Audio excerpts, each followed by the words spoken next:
أهلا بكم، والبداية بأبرز العناوين. خبر مغادرة وزير الشؤون الخارجية المغربي اجتماع وزراء الخارجية العرب تحضيري للقمة العربية بالجزائر لا أساس له من الصحة وفق مصدر دبلوماسي رفيع. جامعة الدول العربية تؤكد أن خريطة الوطن العربي المعتمدة رسميا لا تظهر الحدود بين الدول تعزيزا لمفهوم الوحدة العربية.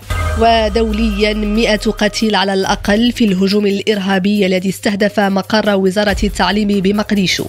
إلى التفاصيل، أهلا بكم.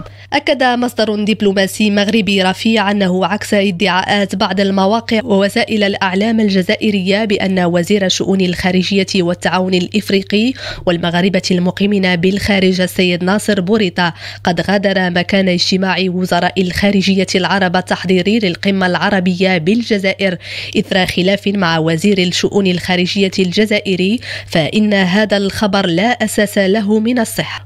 المصدر ذاته أكد أن الوفد المغربي بقي داخل القاعة واحتج على عدم احترام خارطة المغرب كما هو متعارف عليها من قبل قناة جزائرية، مما اضطر الجامعة العربية إلى إصدار بيان توضيحي ورئاسة الجلسة إلى تقديم اعتذار. وشدد ذات المصدر على أنه ليس من قواعد وأعراف العمل الدبلوماسي المغربي وفق التعليمات السامية لصاحب الجلالة الملك محمد السادس أن يغادر قاعة الاجتماعات، بل أن يدافع من داخل أروقة الاجتماعات على حقوق المغرب المشروعة ومصالحه الحيوية.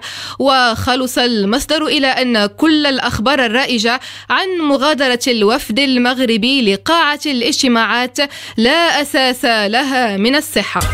أكدت جامعة الدول العربية أنها تتبنى خريطة للوطن العربي بدون إظهار للحدود بين الدول تعزيزا لمفهوم الوحدة العربية. الجامعة العربية نفت في بيان رسمي على هامش اجتماع وزراء الخارجية العرب بالجزائر تمهيدا للقمة العربية أن يكون لها أي شركاء إعلاميين في تغطية أعمال القمة العربية 31 التي تعقد بالجزائر. وأكدت عدم وجود صلة لها بأي مؤسسة إعلامية تدعي هذه الصفة، ويأتي هذا النفي على خلفية قيام قناة جزائرية بنشر خريطة للعالم العربي على موقعها الإلكتروني تخالف الخريطة التي درجت جامعة الدول العربية على اعتمادها، مما أثار تحفظ الوفد المغربي.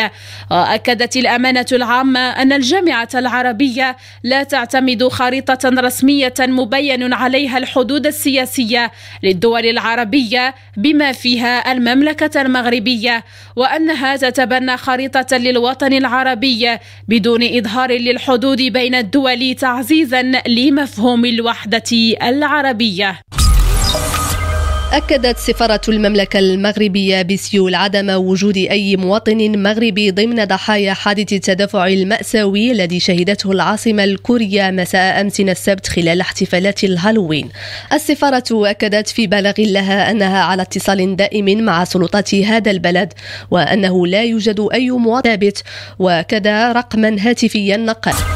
دوليا لقي 100 شخص على الأقل حتفهم في هجوم بسيارتين مفخختين استهدف أمس السبت مبنى وزارة التعليم الصومالية بالعاصمة مقديشو وفقا لحصيلة جديدة كشف عنها الرئيس الصومالي حسن شيخ محمود. الرئيس الصومالي قال خلال تفقده لموقع الهجوم إن عدد القتلى بلغ حتى الآن 100 شخص بينهم أطفال، إضافة إلى نحو 300 جريح، مشيرا إلى أن هذه الحصيلة مرشحة للارتفاع. دوليا دائما روسيا تعلق اتفاق تصدير الحبوب الأوكرانية بعد استهداف أسطولها في القرم بطائرات مسيرة. بعد تلك المفاوضات الطويلة التي قادتها الأمم المتحدة قصد تصدير الحبوب الأوكرانية، روسيا تتخذ الخطوة التي أغضبت الغرب وبلاد زيلينسكي بعدما علقت بلاد فلاديمير بوتين الاتفاق بشأن صادرات الحبوب من الموانئ الأوكرانية. السبب في ذلك حسب الروس يأتي عقب هجوم بطائرات مسيرة استهدفت سفنها في شبه جزيرة القرم وحملت مسؤوليتها لأوكرانيا وبريطانيا. وزارة الدفاع الروسية روسيا. قالت إن هذه الخطوة تأتي بعد العمل الذي قامت به كييف بمشاركة خبراء بريطانيين ضد سفن في أسطول البحر الأسود وسفن مدنية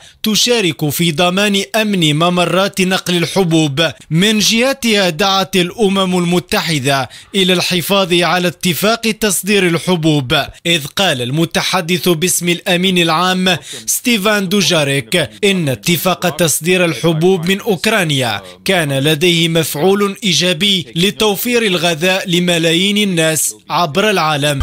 في الورقة الرياضية، تعادل فريق الدفاع الحسني الجديد مع ضيفه نادي الشباب الرياضي السلمي ب0-0 في المباراة التي جمعتهما مساء أمس السبت على أرضية ملعب العبد بالجديدة برسم الدورة السابعة من البطولة الوطنية الاحترافية إنوي لكرة القدم. وعقب هذه النتيجة ارتقى فريق الدفاع الحسني الجديد إلى المركز التاسع برصيد 9 نقاط، فيما حل نادي الشباب الرياضي السلمي في المركز الرابع برصيد 12 نقطة. بالخبر الرياضي نصل إلى نهاية هذه النشرة، نشكركم على طيب المتابعة وإلى اللقاء.